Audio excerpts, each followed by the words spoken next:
Jangan lupa subscribe di YouTube channel Metro TV News dan juga nyalakan notifikasinya. Oke, pemirsa, untuk mengetahui kondisi bayi Noah saat ini kita sudah bergabung bersama dengan Maihan, sang ibunda melalui sambungan Zoom. Kita coba sapa ya, Maya. Selamat pagi, Bu Maihan. Selamat pagi. Ya, selamat pagi, Bu Maihan. Bagaimana kondisi bayi Noah pagi ini? Alhamdulillah udah mendingan, cuman masih batuk pileknya sih ada. Oke, sejauh ini treatmentnya yang dilakukan kepada Noah apa saja, Bu? Sekarang karena udah keluar RS ya berjalan di rumah, dia dikasih obat antibiotik yang diminumin sekali sehari. Terus ada obat tetes hidungnya juga, itu supaya ingusnya keluar karena kan bayi belum bisa ngeluarin ingusnya sendiri, sama ada obat buat uap di rumah sendiri gitu sih. Oke. Ya, Bu Maihan, ini perjalanan rangkaian pengobatan medisnya seperti apa ya, Bu? Dari gejala awal sampai akhirnya asesmen dari dokter, ini bagaimana, Bu, kemarin? Oke, jadi awalnya itu sebenarnya batuk pilek biasa. Paling awal itu batuk.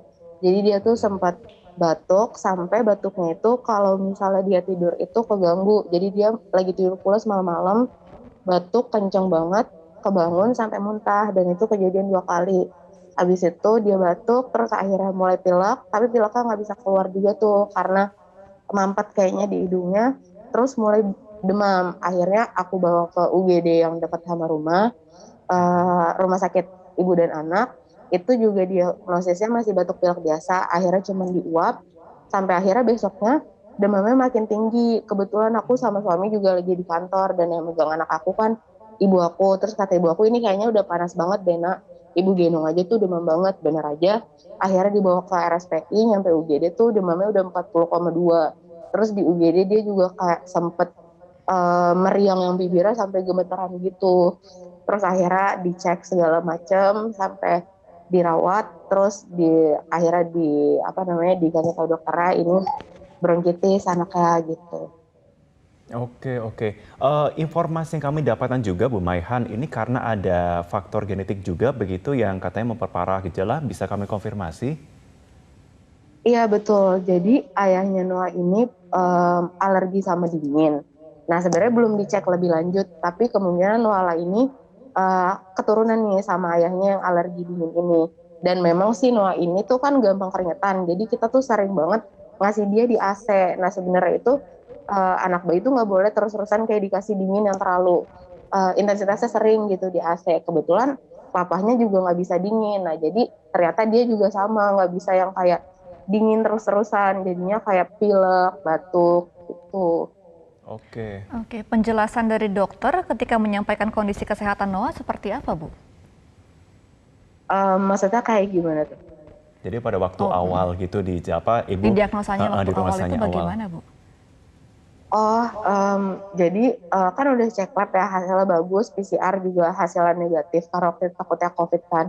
Dicek, terus aku juga info ke dokternya kayak, ini nafasnya kayak grok-grok-grok gitu dok. Akhirnya pas, apa sih itu namanya, dicek paru-parunya kayak gini, terus dokternya bilang, oh ini kayaknya bronkitis. Terus akhirnya dokternya coba nanya, bapaknya ngerokok nggak, terus habis itu lingkungannya seperti apa, lifestyle dia juga seperti apa. Setelah kita jelaskan, ya kemungkinan penyebabnya itu salah satu dari asap rokok, walaupun nggak direct, dari asap rokok yang bekas ninggal di baju papahnya. Terus habis itu cuaca yang bukan cuaca, ruangan yang terlalu dingin gitu.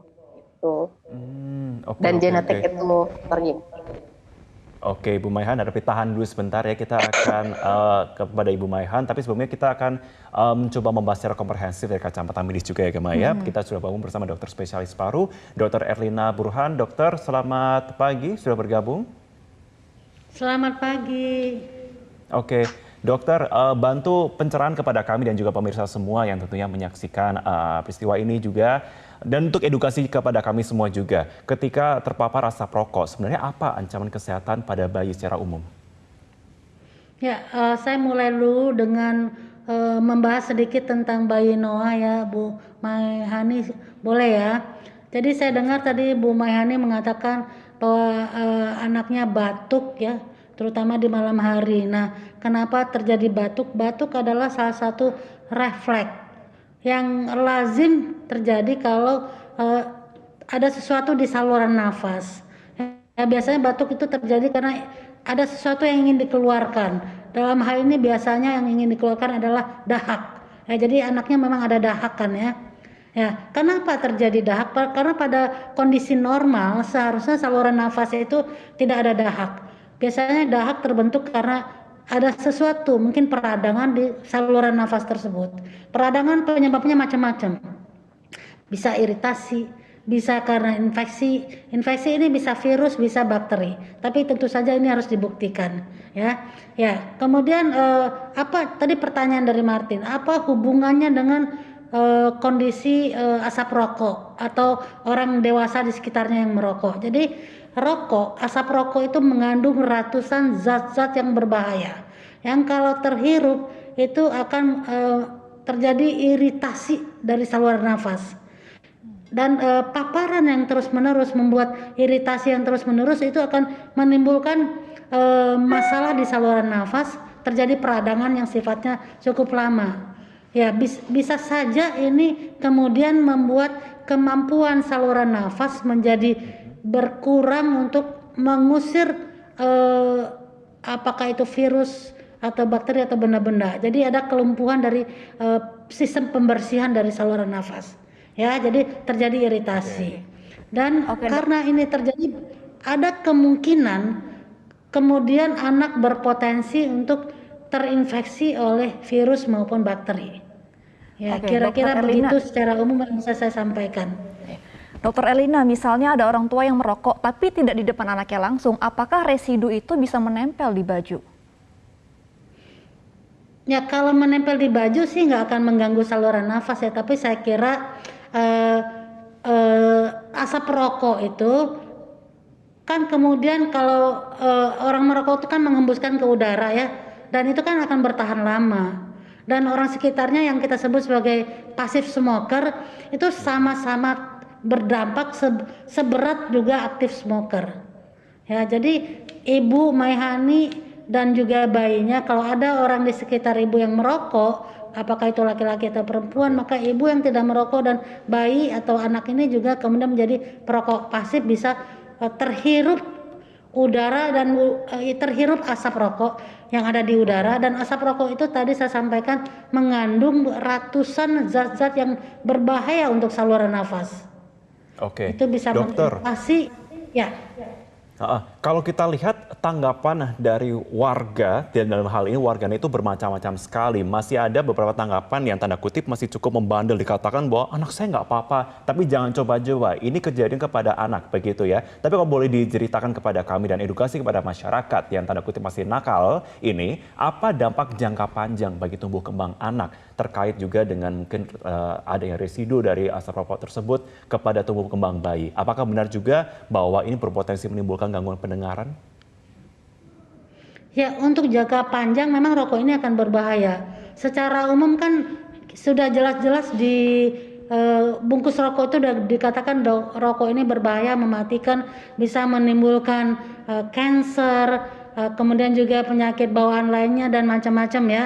Nah, untuk bayi, terutama bayi yang di bawah 5 tahun yang sistem pertahanan saluran nafasnya belum berkembang dengan sempurna, kalau terpapar dengan asap rokok itu, terutama tadi dikatakan bayi ini punya